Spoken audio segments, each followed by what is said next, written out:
Friends, ప్రతి మగాడి success వెనుక ఒక ఆడది ఉంటుందన్నది సత్యం అని చెప్పి ప్రపంచం అంతా యాక్సెప్ట్ చేస్తుంది. సహజంగా అలానే అనిపిస్తుంది కూడా. ఇది కేవలం సామాజిక జీవితంలో నార్మల్ పర్సనాలిటీస్ ఉన్నత శిఖరాలను అధిరోహించినటువంటి మిగతా ఫీల్డ్స్ లోనే కాదు, ఒక సన్యాసికి కూడా ఇది వర్తిస్తుందని చెప్పేసి ఆయన చెప్తే తప్ప తెలియలేదు మిత్రమా. Vande Mataram. Hello friends, welcome to your channel motivation journey, ఒక మహోన్నతమైన మార్పు కోసం. ఫ్రెండ్స్, యాక్చువల్గా మీకు చెప్పవలసిన విషయం ఎక్కడ స్టార్ట్ అవుతుంది అంటే, లాస్ట్ ఇయర్ మేము వివేకానంద జయంతి జరుపుకున్నాం. వివేకానంద జయంతి జరుపుకున్న తరుణంలో ఏం జరిగిందంటే, చాలా మంది స్వామీజీస్ వచ్చారు.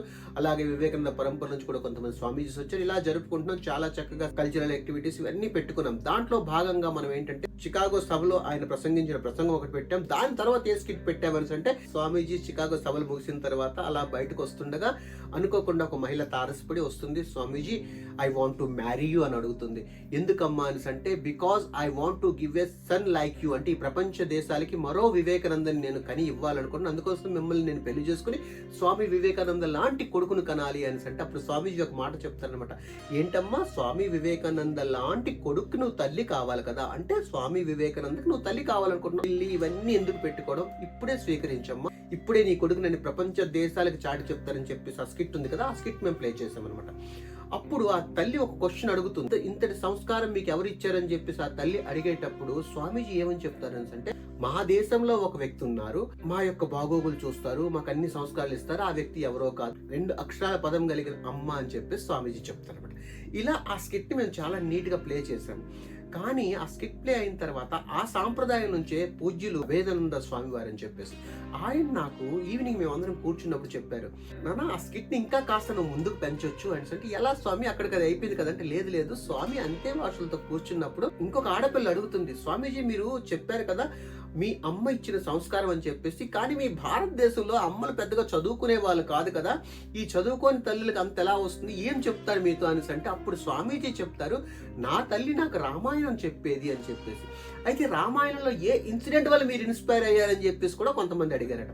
అప్పుడు స్వామి వివేకానంద ఈ విషయం కూడా చెప్పారంట. ఈ రామాయణంలో ఆడపిల్లల పట్ల ఎలా ఉండాలన్నది మా అమ్మ చెప్పిన కథలో నాకు చాలా నచ్చిన ఇన్సిడెంట్ ఏంటంటే, రావణ యుద్ధం జరిగింది.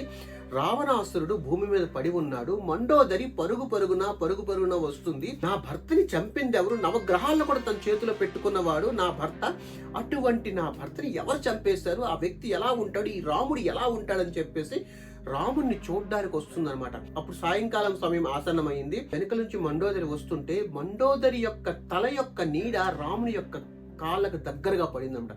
వెంటనే రాముడు ఉలుక్కుపడి ఒక అడుగు వెనక్కి వేసుకుని తర్వాత ఆ నీడని దండం పెట్టాడంట.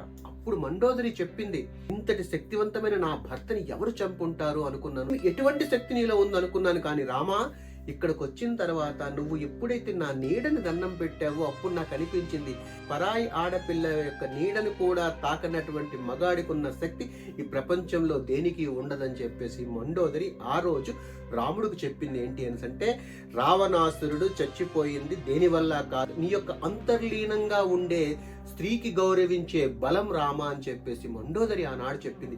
ఆ విషయం నాకు చాలా ఇన్స్పైర్ చేసిందని స్వామి వివేకానంద తన అంతేవాసులతో చెప్పుకున్న విషయం ఇది. స్వామి అభేదానంద వారు మాతో మాట్లాడుకున్నప్పుడు చెప్పిన విషయం. కానీ ఇక్కడ లెసన్ మాత్రం చాలా నచ్చింది కనుక మీతో షేర్ చేసుకుంటున్నాను.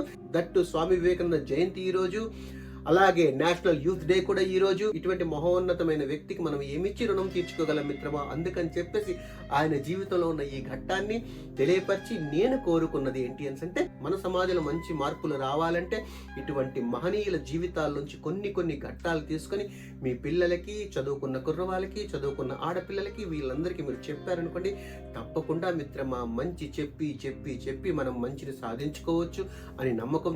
స్వామి వివేకానంద పాదపద్మలు నమస్కరిస్తూ భారత్ మాతా కీ జై.